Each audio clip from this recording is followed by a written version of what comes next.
Hello students, कक्षा 12 account की आज पहली क्लास है और इस क्लास में हम लोग डिस्कशन करेंगे अकाउंट के कंसेप्ट और जो हमारा सिलेबस है उसके बारे में।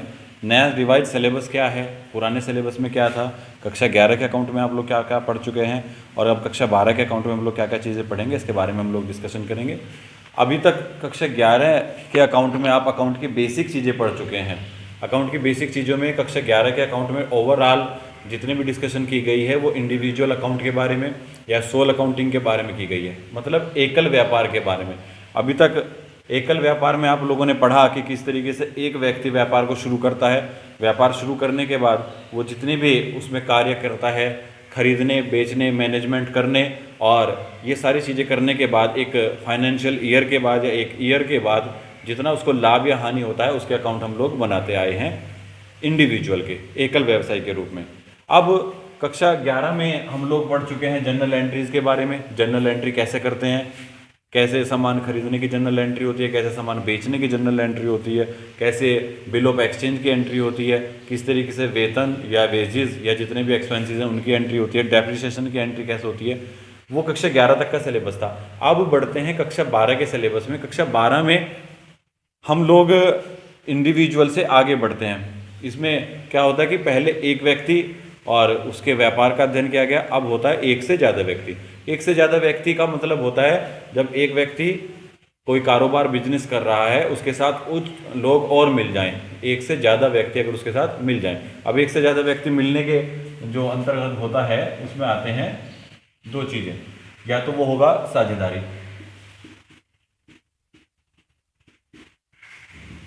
या वो होगा कंपनी।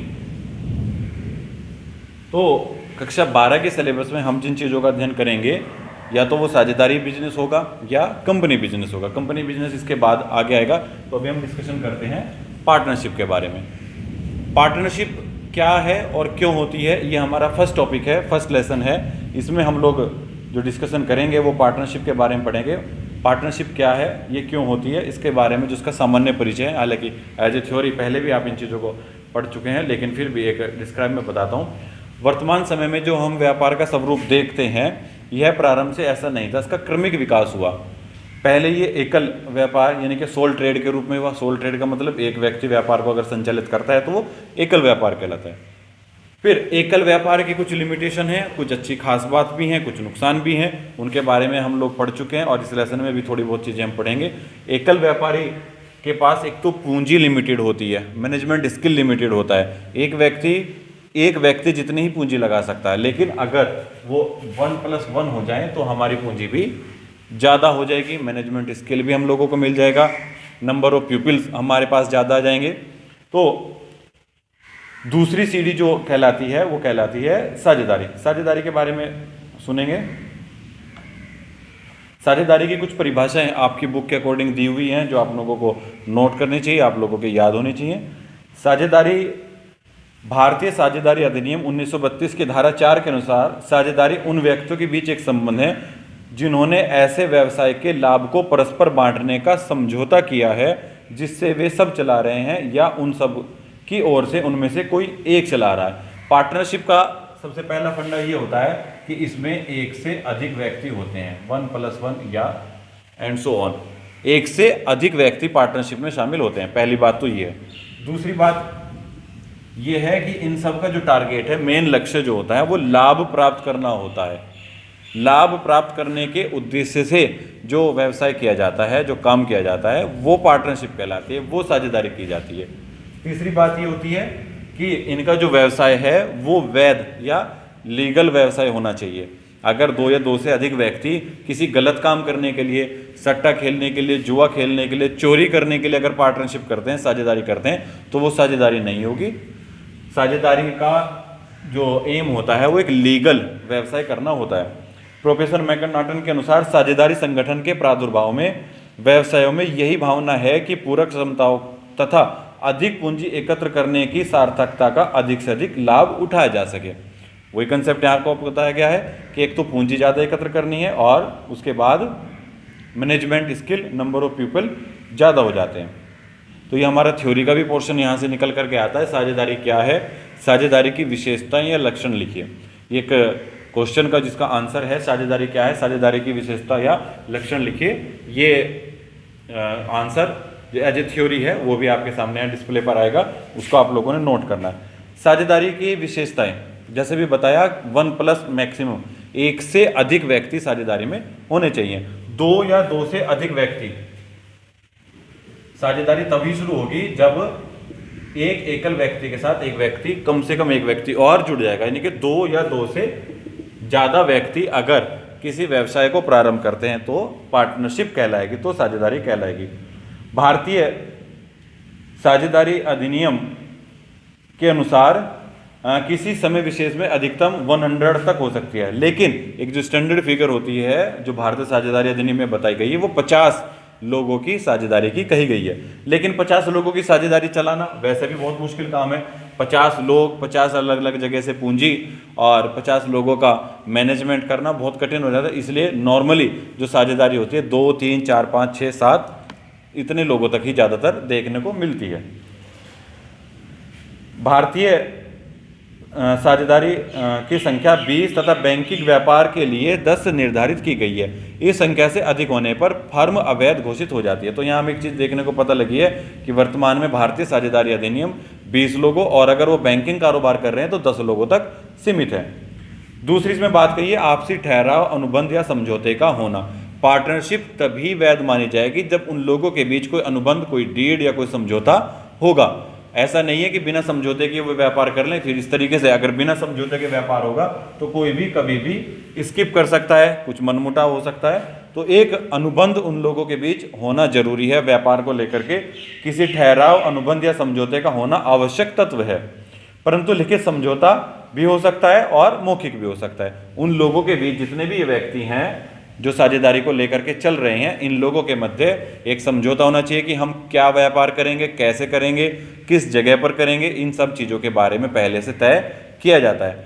और ये तय जो किया जाता है ये 2 तरीके का हो सकता है। ये मौखिक भी हो सकता है, आप मौखिक भी डिस्कशन कर सकते हैं पहले, या फिर एक लिखित। अगर लिखित समझौता है तो ये ज़्यादा बेहतर है, लिखित डीड ज़्यादा बेहतर है।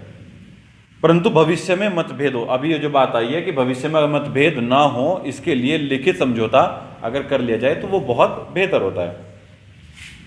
तीसरा इसमें पॉइंट आता है वैध व्यवसाय या कारोबार का होना। साझेदारी में व्यवसाय का लीगल, कानूनी होना बहुत जरूरी है। अगर पार्टनरशिप इकट्ठे होकर के किसी गलत या गैर कानूनी काम को करते हैं तो वो अकाउंट की नज़र में और कानून की नज़र में इलीगल या अवैध कहलाएगी। जैसे कालाबाजारी, जमाखोरी, सट्टेबाजी या किसी अन्य आपराधिक कार्य के लिए अगर पार्टनरशिप की जाती है तो वो लीगल या वैध नहीं कहलाएगी। व्यवसाय का उद्देश्य लाभोपार्जन एवं उसका विभाजन होना एक इंपॉर्टेंट पॉइंट है। ये जो पार्टनरशिप की गई है इसका जो लक्ष्य है, इसका जो टारगेट है वो लाभ प्राप्त करना है। इसका जो लक्ष्य है वो लाभ प्राप्त करना है, और लाभ प्राप्त करने के साथ साथ इसका वितरण भी होना जरूरी है। ऐसा नहीं है कि केवल लाभ प्राप्त कर लिया, या लाभ प्राप्त कर लिया तो कोई एक ही व्यक्ति लेकर के चला गया। सपोज अगर A, B, C और 3 पार्टनर यहाँ पर हैं तो सबसे पहला टॉपिक है इनका लाभ प्राप्त करना, और लाभ प्राप्त करने के बाद इनके बीच में इस लाभ को वितरित भी करना है। ऐसा नहीं है कि लाभ प्राप्त किया और A ही अकेला सारा का सारा कारोबार का लाभ का जो हिस्सा है उसे लेकर के चला जाए, B और C जो कि तो खड़े देखते रह जाए। ऐसा नहीं है, लाभ प्राप्त करने के बाद उसका वितरण होना भी आवश्यक है। और इसके बाद है व्यवसाय का पंजीकरण। भारतीय साझेदारी अधिनियम 1932 के अनुसार साझेदारी फर्म का पंजीकरण होना अनिवार्य नहीं है। ये पंजीकरण कराना, रजिस्टर कराना जरूरी नहीं है, लेकिन पंजीकरण न कराने से बहुत से नुकसान हो सकते हैं और पंजीकरण कराने से बहुत सी चीज़ों का फायदा हो सकता है। जैसे अगर पार्टनरशिप में आपस में लड़ाई झगड़ा हो जाता है किसी मुद्दे को लेकर के, तो तब वो जो पंजीकरण किया गया है, जो पूरा के पूरे लिखित नियम बनाए गए हैं, वो न्यायालय में पेश किए जा सकते हैं। व्यवसाय का संचालन, व्यवसाय का जो संचालन है, जितने भी पार्टनर्स हैं ABC जैसे मैंने बताए हैं, ये सभी पार्टनर या तो तीनों चारों जितने भी हैं इकट्ठे होकर के व्यवसाय का संचालन कर सकते हैं, या इन व्यवसायियों में, इन व्यापारियों में से किसी एक या दो को नियुक्त किया जा सकता है कि वो व्यवसाय का संचालन करे और व्यवसाय की सारी गतिविधियां देखें, लेना देना, खरीद बेचना और सारी मैनेजमेंट करना और व्यवसाय के आखिर में जो लाभ हुआ है उसका वितरण कराना, ये सब काम किसी एक को सौंपा जा सकता है। स्वामी एवं एजेंट अभिकर्ता का संबंध, ये संबंध एजेंट और स्वामी का जो अभिकर्ता का संबंध है, समझिए। साझेदारी फर्म अपने साझेदारों के साथ स्वामी तथा एजेंट दोनों प्रकार का संबंध होता है। प्रत्येक साझेदार फर्म में पूंजी लगाकर उसके व्यवसाय से लाभ प्राप्त करने के कारण उसके स्वामी के रूप में कार्य करते हैं। दूसरी ओर सभी साझेदार फर्म की ओर से व्यापारिक लेन देन एवं समझौते करते हैं, इस प्रकार वे एजेंट भी हुए। जो हमारी फर्म है, जैसे किसी फर्म का नाम लिखा हुआ है एबीसी पार्टनरशिप फर्म, तो जब लाभ आएगा, लाभ का वितरण होगा, तो ये कहलाएंगे स्वामी। ए बी सी 3 व्यक्ति हैं, उन्होंने अपनी फर्म का नाम कुछ भी लिख दिया, तो जब लाभ का वितरण होगा तो लाभ का वितरण कौन करता है? स्वामी। हम कक्षा 11 में पढ़ चुके हैं, जो एकल व्यवसाय है वहां पर पढ़ चुके हैं कि वर्ष के आखिर में, फाइनेंशियल ईयर के आखिर में जितना भी लाभ होता है वो सब उस व्यापार के स्वामी को मिल जाता है। इस प्रकार यहाँ भी जो हमारी पार्टनरशिप फर्म है, इसको साल के आखिर में जितना भी लाभ होगा वो उन पार्टनर्स को मिल जाएगा। क्यों मिल जाएगा? क्योंकि वो उसके मालिक हैं। मालिक होने के कारण उनको प्रॉफिट का हिस्सा मिलेगा। अब एजेंट क्यों है? अब इस फर्म को अगर कहीं डील करनी है, कहीं से सामान खरीदना है, बेचना है, तो ये फर्म स्वयं तो नहीं करेगी, क्योंकि ये फर्म कोई व्यक्ति नहीं है, ये ग्रुप है। लेकिन फर्म की ओर से कोई एक व्यक्ति, या तो ए या फिर बी या फिर सी, उस काम को करता है। तो इस प्रकार ये व्यक्ति अपनी फर्म के लिए एजेंट का कार्य करते हैं। तो फर्म के लिए जो साझेदार होते हैं, जो पार्टनर होते हैं, वो मालिक भी होते हैं और एजेंट के रूप में भी कार्य करते हैं। असीमित दायित्व, असीमित दायित्व को हम एकल व्यापार में पढ़ चुके हैं। एकल व्यापार में क्या होता है कि व्यवसाय के स्वामी के जो दायित्व होते हैं वो असीमित होते हैं। असीमित का मतलब होता है कि वो उसमें कितनी भी पूंजी लगा सकता है, अपनी पूंजी लगाने के बाद लाभ भी कमा सकता है, और अगर हानि होती है तो उसकी क्षतिपूर्ति, हानि की क्षतिपूर्ति वो स्वयं की खुद के धनराशि से, खुद के पैसे से कर सकता है। तो यहां भी वही बात आती है कि अगर एबीसी फर्म लाभ प्राप्त करेगी तो सबको मिलेगा, और अगर हानि होती है तो भी यही तीनों या जितने भी पार्टनर हैं उसको वहन करेंगे। लाभ होने की दशा में अगर सबको लाभ का हिस्सा मिलता है वो भी मिलेगा, अगर हानि होने की दशा होती है तो हानि होने की दशा में ये अपने घर से पैसे ला करके उस हानि की पूर्ति करेंगे। यानी कि दायित्व असीमित होते हैं। हानि के लिए भी यही लोग जिम्मेदार हैं, अगर लाभ का हिस्सा लेने के लिए तैयार हैं तो हानि भी इनको झेलनी होगी। पृथक अस्तित्व का अभाव, साझेदारी व्यवसाय में साझेदारी व्यवसाय का इसके साझेदारों से कोई पृथक अस्तित्व नहीं होता। समझिए इस लाइन का मतलब, एक पार्टनरशिप है जहां ए और बी आपस में पार्टनर हैं और ये किसी कार्य को कर रहे हैं। अब यहाँ दोनों पार्टनर किसी काम को कर रहे हैं, अगर किसी कारण से, प्राकृतिक कारण से, किसी भी कारण से, या तो एक पार्टनर व्यवसाय छोड़ करके चला जाए अथवा मर जाए या कहीं और जाकर के किसी और कार्य को कर ले, तो एक ही पार्टनर बचेगा। दैट्स मीन साझेदारी नहीं रहेगी। अगर साझेदार उसमें नहीं है, एक ही व्यक्ति रह जाता है, तो साझेदारी नहीं रहेगी। अर्थात साझेदारी का अपने साझेदारों से कोई अलग से अस्तित्व नहीं है। तो इस तरीके से हमने देखा कि कहाँ पार्टनरशिप किसे कहते हैं और पार्टनरशिप के क्या इसके जो कंसेप्ट हैं वो इसके बारे में हमने पढ़ा, इसके तत्वों के बारे में, लक्षणों के बारे में हमने पढ़ा। अगला टॉपिक आता है साझेदारी समझौता होता क्या है। साझेदारी एक डीड की जाती है शुरुआत में, 2, 4, 6 आदमी मिल करके जब साझेदारी व्यवसाय को शुरू करना चाहते हैं तो सबसे पहले शुरुआत होती है कि एक से अधिक, 2 या 2 से ज़्यादा व्यक्ति इकट्ठे हों। 2 या 2 से ज़्यादा आदमी इकट्ठे होने चाहिए। जब 2 या 2 से ज़्यादा व्यक्ति इकट्ठे होंगे आपस में, तो वो कुछ चीज़ें तय करेंगे।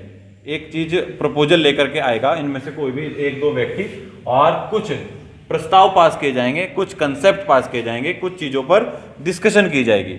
जैसे ए कहता है कि हम चारों को मिलकर के कोई व्यापार शुरू करना चाहिए, बी कहता है कि हाँ हमें व्यापार शुरू करना चाहिए। और काहे का व्यापार शुरू करना चाहिए? समझे कि हमें स्टेशनरी का व्यापार करना है। यहां सलाह बनी, स्टेशनरी का व्यापार करना है। स्टेशनरी का व्यापार या जूते चप्पल का व्यापार या किसी फैक्ट्री को लगाने का व्यापार, कुछ भी व्यापार यहाँ इन लोगों के बीच में तय बन जाता है कि हमें कोई व्यापार शुरू करेंगे। सी कहता है कि हम सब के सब 10-10 हजार रुपये अगर लेकर के आ जाएं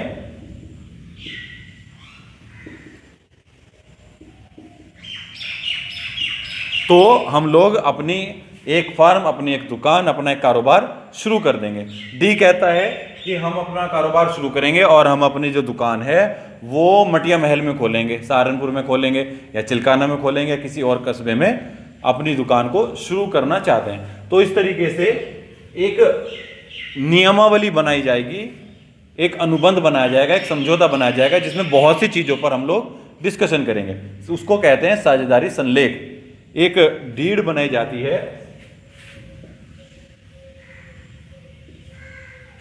इस डीड में सब चीजें लिखी जाती हैं, 1 to all, पार्टनर्स कौन कौन है, कितनी पूंजी लेकर के आएंगे, कितना पैसा लगेगा, क्या कारोबार करना है।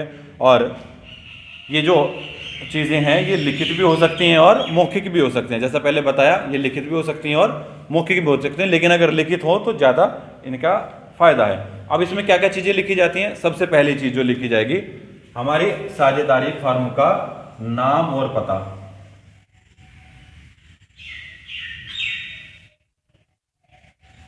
सबसे जरूरी चीज, जो पार्टनरशिप बनेगी सबसे पहले तो उसका नामकरण होगा, उसके बारे में बताया जाएगा कि उस फर्म का नाम क्या है और वो लोकेटेड कहाँ पर है, उसकी जो लोकेशन है, काम करने की जो जगह है वो कहाँ पर है, फर्म का नाम और पता।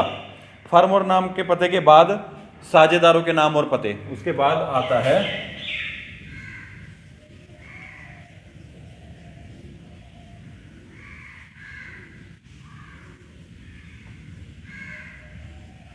जितने भी पार्टनर इस पार्टनरशिप में तैयार हुए हैं पार्टनरशिप को करने के लिए, इन सब के नाम क्या क्या हैं और इनके पता क्या क्या हैं, इन सब के बारे में लिखा जाएगा या इन सब के बारे में बताया जाएगा डीड तैयार करने में।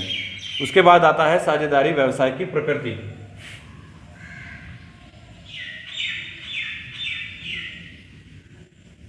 व्यवसाय की प्रकृति,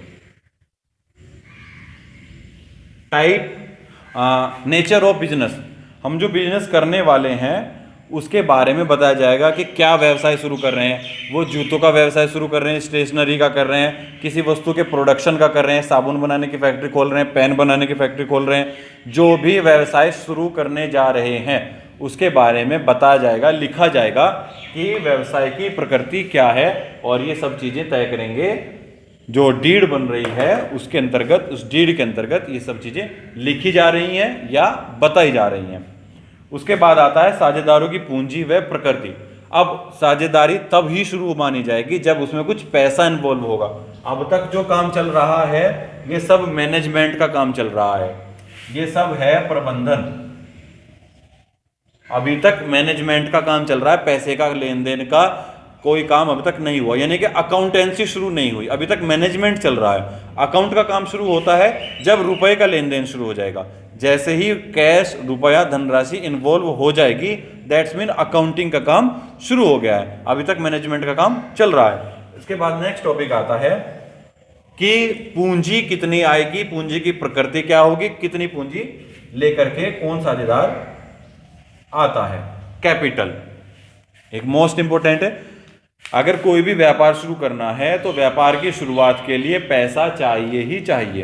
तो यहाँ पर डीड में लिखा जाएगा कि कितनी धनराशि से व्यापार शुरू किया जाना है, कितनी पूंजी लगेगी, इन सब के बारे में डिस्कशन होगी पूंजी के टॉपिक में, और इसको भी डीड में लिखा जाएगा। साझेदारों की पूंजी और प्रकृति, साझेदारी संलेख में यह स्पष्ट होना आवश्यक होता है कि प्रत्येक साझेदार द्वारा फर्म में लगाई जाने वाली पूंजी की मात्रा कितनी होगी, कितनी कितनी अमाउंट कौन लेकर के आ रहा है। और इस संबंध में यह भी स्पष्ट होना आवश्यक है कि पूंजी नगद लाई जाएगी, माल के रूप में लाई जाएगी, अन्य संपत्तियों के रूप में लाई जाएगी। पूंजी किसी भी तरीके से ला सकते हैं, जैसे कोई व्यवसाय शुरू करना है, यहाँ किसी वस्तु को बनाने का, वस्तु के प्रोडक्शन का काम शुरू हो रहा है और हमने अपनी जो साझेदारी संलेख बनाया है इसमें जूते बनाने की फैक्ट्री,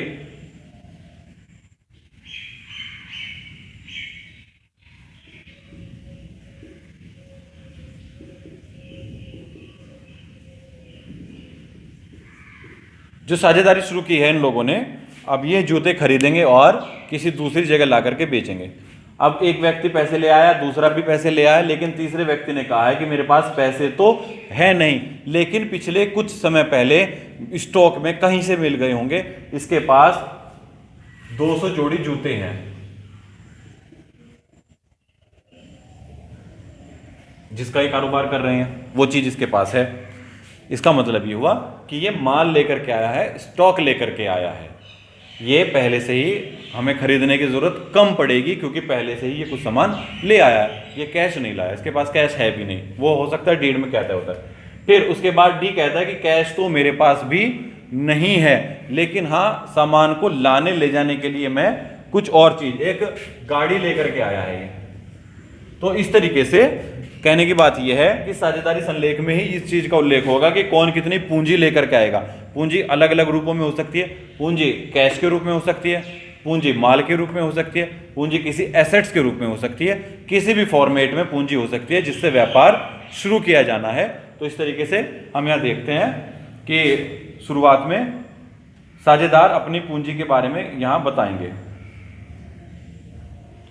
नेक्स्ट टॉपिक है कि ड्राइंग, आहरण करना। कक्षा 11 में हम लोग पढ़ चुके हैं कि आहरण किसे कहते हैं। यह भी साझेदारी संलेख में इसकी चर्चा की जाएगी कि आहरण कितना करना है, कौन व्यक्ति आहरण कर सकता है, किस लिमिट तक कर सकता है। आहरण के मायने होता है ड्राइंग अपने व्यवसाय में, क्योंकि ये व्यवसाय के मालिक हैं।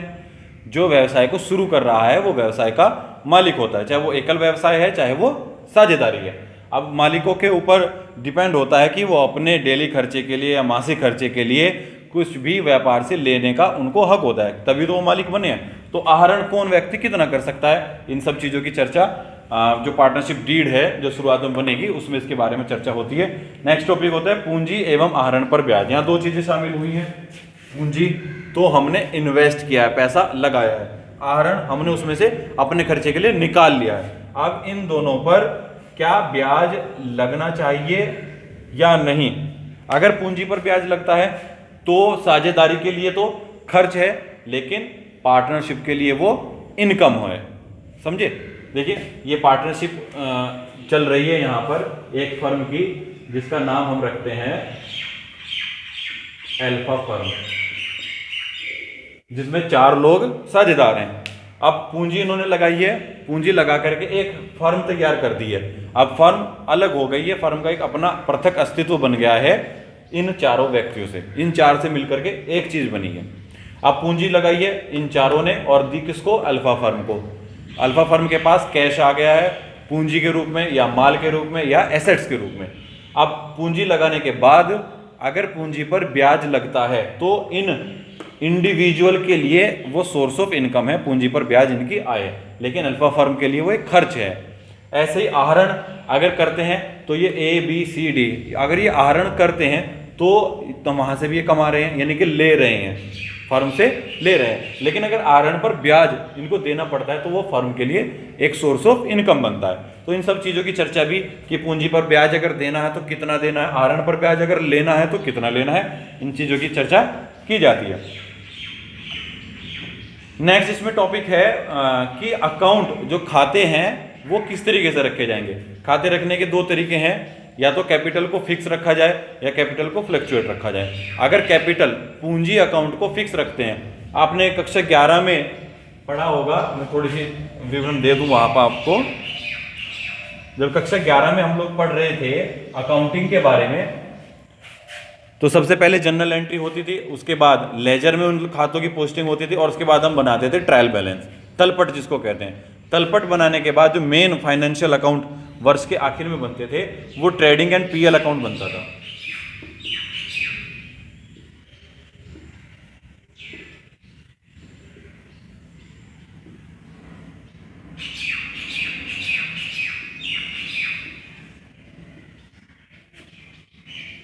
इसे देख करके आपको याद आया होगा, एक ट्रेडिंग एंड PL अकाउंट बनता था, पर्टिकुलर अमाउंट डेबिट, पर्टिकुलर और अमाउंट क्रेडिट, जिसमें हम लिखते थे सबसे पहले ओपनिंग स्टॉक, इसके बाद जितनी भी परचेजेज होती थी और जितनी भी सेल्स की जाती थी और क्लोजिंग स्टॉक,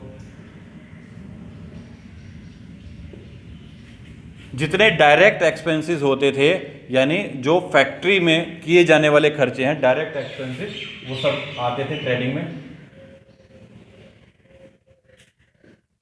यहां से निकलता था gross profit, gross profit transfer हो जाता था वहीं के वहीं पीएल अकाउंट में।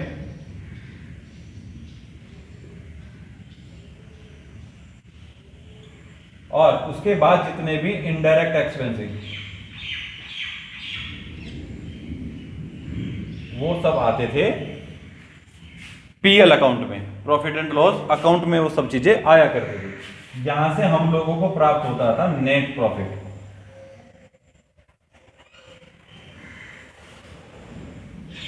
यहां से हम लोगों को प्राप्त होता था नेट प्रॉफिट। इनडायरेक्ट एक्सपेंसेस जिसमें आते हैं ऑफिस और शोरूम के खर्चे, जैसे मैनेजर का वेतन वगैरह, सैलरीज, ये सब चीजें और कमीशन वगैरह, डेप्रिसिएशन, ये सब चीजें आती थी पीएल अकाउंट में। ये सब चीजें हम लोग कक्षा 11 में इन चीजों का अध्ययन कर चुके हैं। अब यहां तक का काम तो इजी है और इसके बाद की जो प्रोसेस शुरू होता है, इसके बाद का जो काम शुरू होता है वो पार्टनरशिप कार्य में शुरू होता है।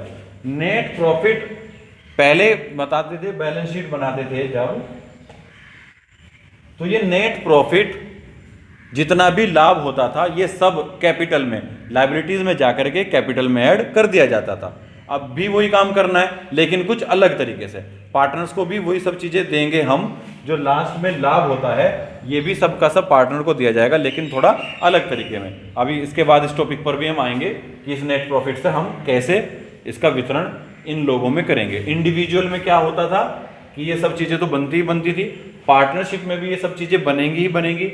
वहां ट्रेडिंग भी बनेगा, पीएल भी बनेगा, नेट प्रॉफिट भी निकलेगा, लेकिन इसके बाद का जो प्रोसीजर है वो डीड के अकॉर्डिंग होगा।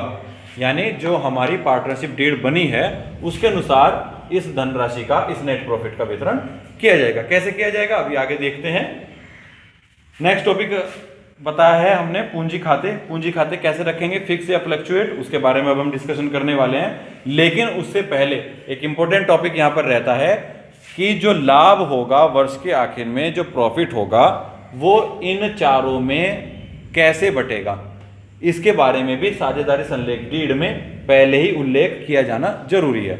अगर साझेदारी संलेख में ये चीजें नहीं है जो भी हम दे रहे हैं और वर्ष के आखिर में आपसे कहा जाए कि जो लाभ हुआ है वो बांटो, तो उसके लिए सबसे आसान तरीका है कि प्रॉफिट को इक्वल बांट दिया जाता है।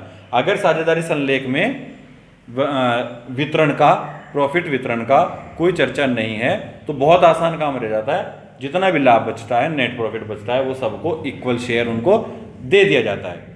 लेकिन अगर साझेदारी संलेख में, डीड में पहले से इसके बारे में चर्चा की गई है कि लाभ का वितरण क्या होना चाहिए, तो हम उसके अकॉर्डिंग काम करेंगे। लाभ हानि का वितरण का अनुपात पहले तय होता है, इसके बारे में पहले ही चर्चा हो जाती है।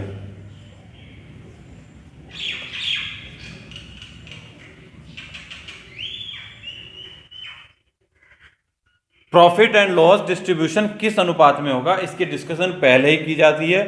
पूंजी के अनुपात में रखना है या कुछ अनुपात तय कर लेंगे, इक्वल रखना है या किसी एक को थोड़ा सा हिस्सा ज्यादा देना है या किसी को कुछ ज्यादा फिर उससे कम, उससे कम, क्या अनुपात रखना है, इसके बारे में पहले ही तय कर लिया जाता है। ये किसी भी अनुपात में हो सकता है। पूंजी के अनुपात में अगर है तो उसके लिए पहले पूंजी दी जाएगी। समझो एक फर्म में ए और बी दो व्यक्ति हैं, ए बी सी तीन व्यक्ति हैं, ये 1 लाख रुपीज लाया है, ये 2 लाख रुपीज लाया है, ये 3 लाख रुपीज लाया है और कहा गया कि पूंजी के अनुपात में बांटो, तो सिंपल है, इसका 1:2:3 में ये बढ़ जाएगा। इसके बाद पूंजी में अनुपात के जो खाते बनेंगे वो क्या क्या होंगे। यहाँ ध्यान देने वाली बात है कि आपके जितने भी प्रश्न दिए जाएंगे, जैसा मैंने आपको बताया, नेट प्रॉफिट गिवन होगा। आपको प्रत्येक प्रश्न में सीधे सीधे बताया जाएगा कि नेट प्रॉफिट कितना है। अर्थात इन्होंने अपना ट्रेडिंग और पीएल अकाउंट पहले से मेंटेन कर रखा है। आपको सीधे सीधे नेट प्रॉफिट के बारे में बताया गया है। आपका काम नेट प्रॉफिट को पार्टनर्स में बांटना है। अभी जो लाभ मिला है, इस लाभ में इन्होंने सब खर्चे निकाल दिए हैं। सारे एक्सपेंसेस निकालने के बाद केवल और केवल इनका शुद्ध लाभ बचता है। शुद्ध लाभ को इन पार्टनर्स में बांटना कैसे है, ये समझने वाली बात है। अब वो देखें, नेट प्रॉफिट को जितने भी पार्टनर्स हैं उनमें वितरण करना है। समझिए, अगर नेट प्रॉफिट 1 लाख रुपए का है, अब ये 1 लाख रुपए इन पार्टनर्स के हैं, क्योंकि इन्होंने अपनी साझेदारी चलाई, व्यापार किया, व्यापार के बाद उन्होंने 1 लाख रुपए साल के आखिर में बचाए, वो इनका नेट प्रॉफिट है। सब खर्चे इन्होंने निकाल दिए हैं। अब इन पार्टनर्स में समझिए, हमारी जो पार्टनरशिप है उसमें ए, बी और सी 3 पार्टनर हैं। इन तीनों पार्टनर्स को ये धनराशि दी जानी है, लेकिन इससे पहले कुछ चीजें, कुछ कंडीशन अप्लाई हो सकती हैं। वो क्या क्या हो सकती हैं?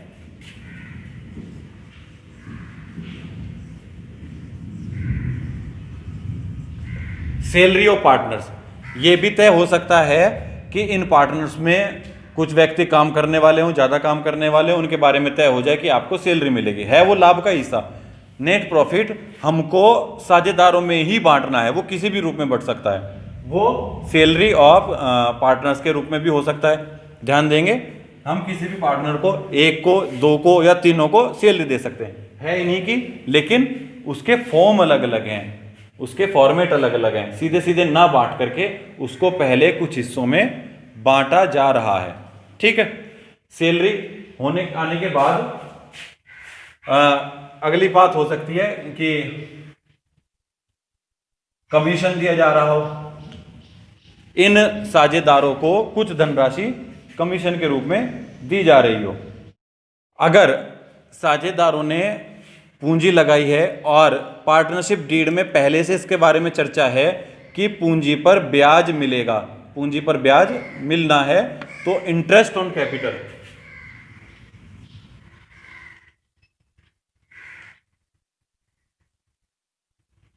इंटरेस्ट ऑन कैपिटल, पूंजी पर ब्याज अगर डीड में पहले से तय हुआ है, इसके बारे में ध्यान देंगे कि डीड में जो साझेदारी संलेख है उसमें पहले से बताया गया होगा कि पूंजी पर ब्याज देना है अथवा पूंजी पर ब्याज नहीं देना। नहीं देना है तो नहीं सही, सैलरी है तो ठीक है, कमीशन है तो ठीक है, इंटरेस्ट ऑन कैपिटल है तो ठीक है, आखिर में इसके बाद जो भी बचता है वो सब का सब इनको प्रॉफिट बांट दिया जाएगा, प्रॉफिट इनको दे दिया जाएगा। कैसे दिया जाएगा? उसके लिए रेशो दिया होगा, अनुपात दिया गया होगा पहले से कि किस अनुपात में पूंजी जो लाभ हुआ है, लास्ट में जो प्रॉफिट हुआ है वो बांटना है, किस अनुपात में बांटना है। अगर कह रहे हैं इक्वल बांटना है या 2-2-1 में बांटना है या 2-1-1 में बांटना है, जो भी अनुपात है, अगर दिया है तो ठीक है, नहीं दिया है तो इक्वल बांटेंगे। प्रॉफिट को बांट सकते हैं रेशो में या इक्वल।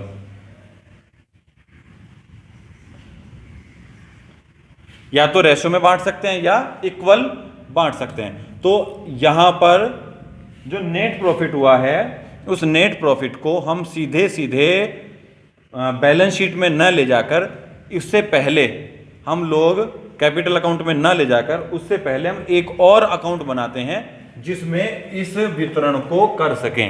यहां हमें यही सीखने वाली बात है। इस पूरी की पूरी वीडियो का जो कंसेप्ट है वो यही है कि साल के आखिर में ट्रेडिंग पीएल बनाने के बाद जो नेट प्रॉफिट बचता है, इस नेट प्रॉफिट को पार्टनर्स को कैसे बांटना है, पार्टनर्स को कैसे देना है, इसके लिए एक अलग से अकाउंट जनरेट करते हैं जिसमें हम लोग पार्टनर्स का खर्चा, पार्टनर्स की इनकम पार्टनर्स के बीच में कैसे डिस्ट्रीब्यूट किया जाए, उन चीज़ों के बारे में हम लोग डिस्कशन करेंगे।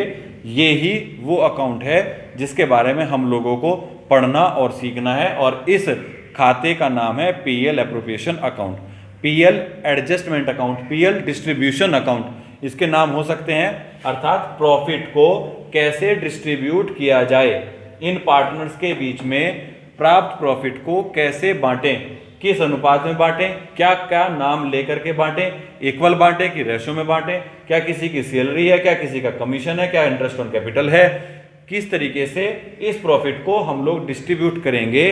तो इसके लिए बनाते हैं पीएल एप्रोप्रिएशन अकाउंट।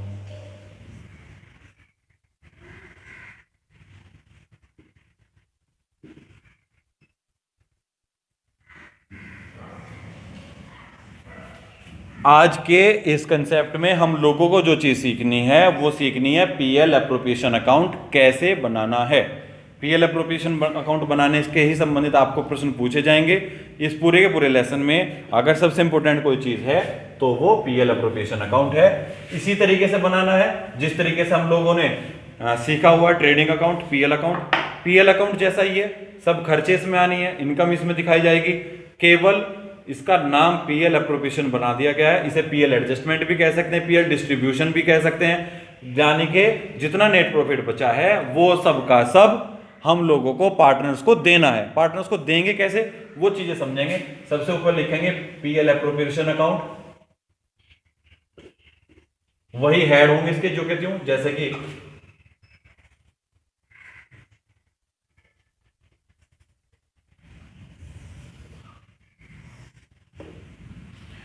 जो हेड ट्रेडिंग और पीएल के होते हैं वही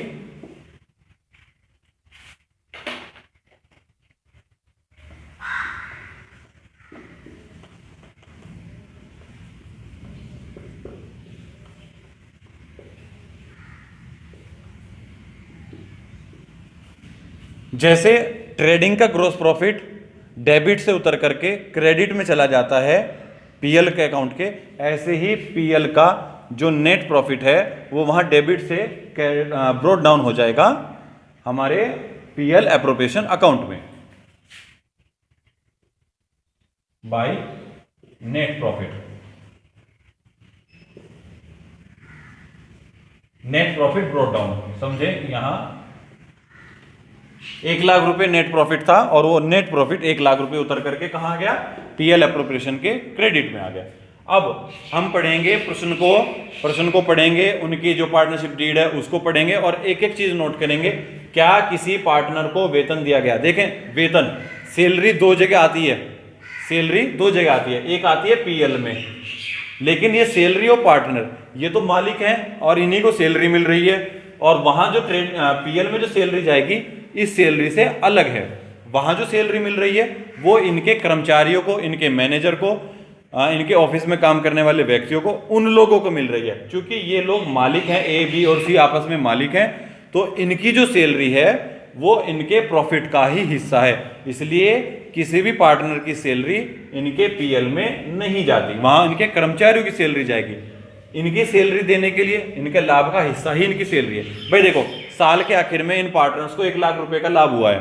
अब चाहे तो ये खुद बांट लें, चाहे उसे इंटरेस्ट ऑन कैपिटल में बांट लें, चाहे उसे सैलरी के रूप में बांट लें, चाहे कमीशन के रूप में बांट लें, है तो इन्हीं मालिकों का, क्योंकि इन्होंने सारा खर्चा पीछे चुका दिया है, सारा खर्चा इन्होंने दे दिया है। इसलिए जो भी पैसा बचता है वो सब इनका है, चाहे वो उसे सैलरी के रूप में लें, कमीशन के रूप में लें, इंटरेस्ट के रूप में लें या फिर प्रॉफिट के रूप में लें। अब जो भी खर्चा है इनका है, जो भी पैसा बच रहा है इनका है, उसे किस रूप में बांटना है उसको बांटने के लिए पीएल एप्रोप्रिएशन अकाउंट बना गया है। अब सैलरी ऑफ पार्टनर को हम पीएल एप्रोप्रिएशन अकाउंट में डालेंगे।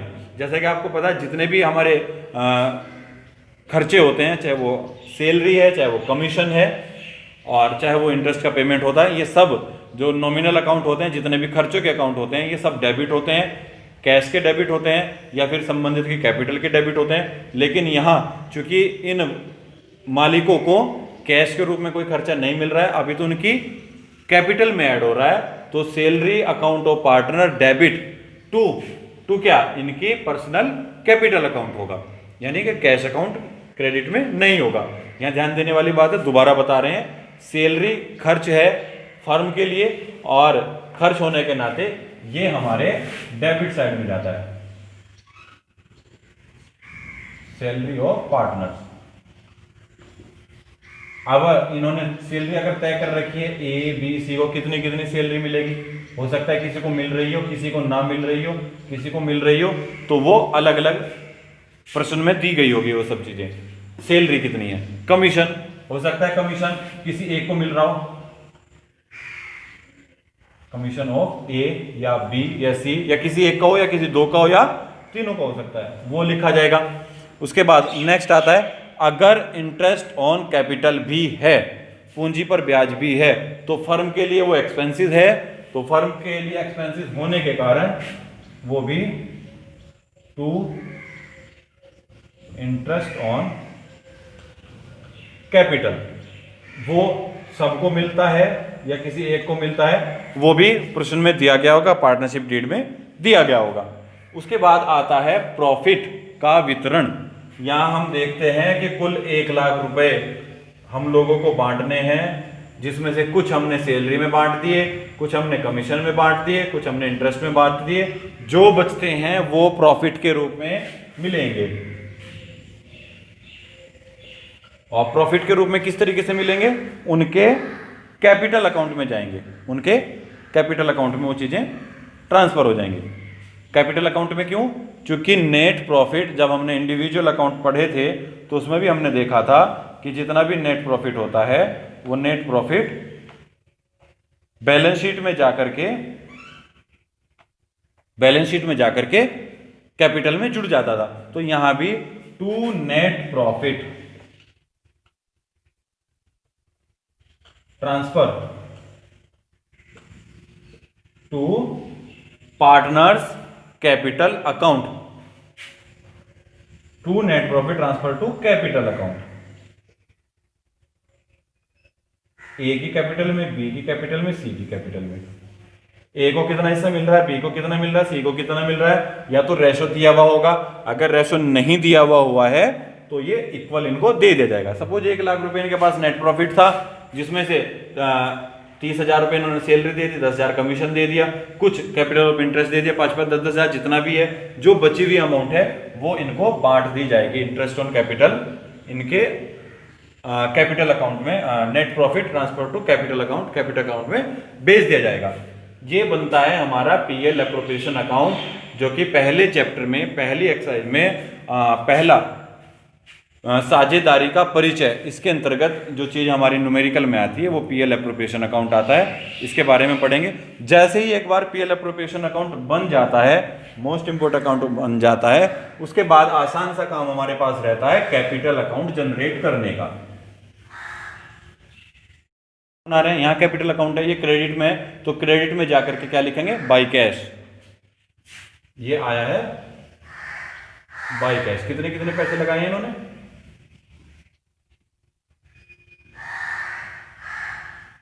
ठीक है। और अगर प्रश्न में ये कहा गया है कि उनकी पूंजी शेष इतने इतने इतने थे, इसका मतलब ये है कि व्यापार पहले से चला आ रहा है और व्यापार के इस फाइनेंशियल ईयर के शुरुआत में इनके पास इतने इतने पैसे थे। तब हम लिखेंगे कैश ना लिख करके, फिर हम लिखेंगे बैलेंस ब्रॉट डाउन। फिर हम बैलेंस को, ठीक है, फिर बैलेंस हम ले आए हैं नीचे, कहां से? पिछले साल की खाता बही में से, पिछले साल के कैपिटल के बैलेंस में से। अब यहां हम लोगों को पता लग गया कि इनकी पहली जो पूंजी है वो इतने इतने रुपए है। यहां पर हम लोग इनको क्या देंगे? ये नेट प्रॉफिट देंगे, इंटरेस्ट ऑन कैपिटल जिसका वो देंगे, कमीशन जिसका है उसको देंगे, सैलरी जिसकी है उसको देंगे। सब चीजें यहां पर इसको दे देंगे। अगर सैलरी है ए को है तो ए को दे देंगे, बी को भी है तो बी को दे देंगे, सी को अगर नहीं है तो नहीं देंगे। कमीशन है, ए को मिला है तो ठीक है, बी को नहीं मिला ठीक है, सी को मिला है तो ठीक है। ठीक है। इंटरेस्ट ऑन कैपिटल, अगर पूंजी पर ब्याज है, तीनों को मिल जाएगा वो तो तीनों को दे देंगे। और उसके बाद बाय नेट प्रॉफिट ट्रांसफर्ड, कहां से? पीएल एप्रोप्रिएशन अकाउंट में से। नेट प्रॉफिट तीनों को जितना उनका बैठता है उतना उनको दे देंगे और करेंगे टोटल। अब पहली इनकी पूंजी थी 50 हजार रुपए, कुछ इनको सैलरी मिली है, कुछ कमीशन मिला है, कुछ इंटरेस्ट ऑन कैपिटल मिला है, और जो बचा वो इनको प्रॉफिट के रूप में मिल गया। अब इनकी जो कैपिटल है वो बढ़ जाएगी, प्लस हो जाएगी, प्लस हो जाएगी और प्लस हो जाएगी। जितनी भी प्लस हुई है ये सब की सब हमारी बैलेंस आगे हम ले जाने के लिए इसको तैयार है। ये सारा का सारा बैलेंस अगले फाइनेंशियल ईयर के लिए चला जाएगा। प्लस वाली फिगर नीचे तो टोटल होगा ही एज इट इज, क्योंकि जो टोटल यहां होता है वही टोटल यहां होता है। खाता बही की जो नीचे की रो होती है उसका टोटल इक्वल होता है उसके ऊपर जस्ट ऊपर बैलेंस बचता है, वो कितना भी हो सकता है, एज इट इज भी या कम ज़्यादा भी। यहाँ भी कुछ चीज़ें कुछ फिगर आती हैं, इंटरेस्ट ऑन ड्राइंग, आहरण पर ब्याज। देखिए ये पीएल एप्रोप्रिएशन अकाउंट है, यहाँ से नेट प्रॉफिट आया, ये नेट प्रॉफिट इन लोगों के बीच बांट दिया गया। क्या नेट प्रॉफिट के अलावा कुछ और भी आ सकता है? हाँ आ सकता है, केवल और केवल एक चीज, वो है इंटरेस्ट ऑन ड्राइंग, आहरण पर ब्याज। क्या आहरण किया है? अगर आहरण किया है तो उसकी दो चीजें हो जाएंगी, आहरण इनकी कैपिटल से कम होगा, कैपिटल से कम होगा, और आहरण पर ब्याज इनको देना पड़ेगा, वो नेट प्रॉफिट का हिस्सा बन जाएगा, प्रॉफिट का लाभ बन जाएगा। आहरण का ब्याज लेकर के आएंगे, लेकर के आएंगे तो आहरण का ब्याज जो पार्टनरशिप फर्म है उसके लिए एक सोर्स ऑफ इनकम हो जाएगी। इस फर्स्ट चैप्टर में आप लोगों ने, क्योंकि ज्यादातर हिस्सा इसका थ्योरी का ही है, कुछ थ्योरी के हिस्से पे हम लोग बढ़ते हैं, वो ध्यान से सुनेंगे। हाँ, गुडविल केस में कुछ क्वेश्चंस हैं, ख्याति केस में कुछ प्रश्न हैं, वो अभी मैं रिसेंट एकदम नई वीडियो में आप लोगों के सामने लेकर के आऊँगा, कुछ न्यूमेरिकल्स कराऊंगा। फिलहाल आप लोग जो समझने वाली चीज़ है वो समझें, मैं आपको बता रहा हूँ थ्योरी प्रश्न, अभ्यास के प्रश्न ये अटैच भी किए जा रहे हैं। साझेदारी से क्या आशय, इसकी विशेषताएं लिखी हैं। सबसे शुरुआत में जो थ्योरी है वो बताई गई थी। साझेदारी संलेख से आप क्या समझते हैं, इसके विषय सामग्री का वर्णन कीजिए। साझेदारी संलेख के अभाव में लागू होने वाले विभिन्न नियमों, वो भी वही दिया हुआ है। साझेदारों की पूंजी व आहरण पर ब्याज क्यों लगता है, निम्नलिखित पर संक्षिप्त टिप्पणी लिखिए। लाभ हानि नियोजन खाता, ये जो बताया ना अभी पीएल एप्रोप्रिएशन अकाउंट, इसका हिंदी में नाम लाभ हानि नियोजन खाता। लाभ हानि नियोजन खाता पार्टनरशिप के लिए बनाया जाता है, क्योंकि जो इतना नेट लाभ हुआ है, जो नेट प्रॉफिट हुआ है, उसको पार्टनर्स के बीच कैसे बांटना है, ये हमें पीएल एप्रोप्रिएशन अकाउंट ही बताएगा। साझेदारी में पूंजी खाते कितने प्रकार के रख सकते हैं। नेक्स्ट और इंपॉर्टेंट क्वेश्चन है गुडविल किसे कहते हैं। ये सब प्रश्न यहाँ शो हो ही रहे होंगे आपको, और इनके आंसर भी इसके साथ साथ मैंने बताए हैं और अलग से भी अटैच करके दे दूंगा आपको। ख्याति की वैल्यूएशन कैसे करते हैं, ये लॉन्ग क्वेश्चन है। लॉन्ग क्वेश्चन कौन कौन से करने हैं आपको वो सुन लें जरा, टिक लगा करके भेज रहे हैं अभी। शॉर्ट क्वेश्चन, साझेदारी फर्म से क्या आशय है। जब हमने इसको लॉन्ग क्वेश्चन में पढ़ ही लिया है कि साझेदारी फर्म क्या है, तो शॉर्ट क्वेश्चन में भी हम पढ़ सकते हैं, ठीक है। और लघु अति लघु उत्तरीय प्रश्न, साझेदारी क्या है, बहुत बार पढ़ ही रहे हैं, साझेदारी क्या है पता लग ही गया होगा। ट्रू फॉल्स, इनको पढ़ेंगे देखेंगे, पहले अपने दिमाग से सोचेंगे। साझेदारी सीमित समय के लिए होती है, साझेदारी में संख्या असीमित होती है, पता होना चाहिए। जब हम थ्योरी पढ़ रहे हैं तो वहीं साथ के साथ हमें पता लग गया कि कौन सी सेंटेंस ट्रू है, कौन से फॉल्स है। तो ये जो वीडियो है ये हमारे थ्योरी पोर्शन है, इसमें ज़्यादातर थ्योरी बताई गई है, कंसेप्ट थोड़ा सा क्लियर करा गया है कि पार्टनरशिप क्या है, अकाउंट क्यों बनाए जाते हैं, उनकी पार्टनरशिप डीड क्या है, एप्रोप्रिएशन क्या है, कैपिटल अकाउंट क्या, केवल इन दो चीज़ों का खेल है। थोड़े बहुत कुछ ख्याति के हैं, गुडविल के हैं। अभी जो नेक्स्ट वीडियो आपके पास आएगी उसमें हम सीधे सीधे न्यूमेरिकल पोर्शन की ओर चलेंगे। Thank you.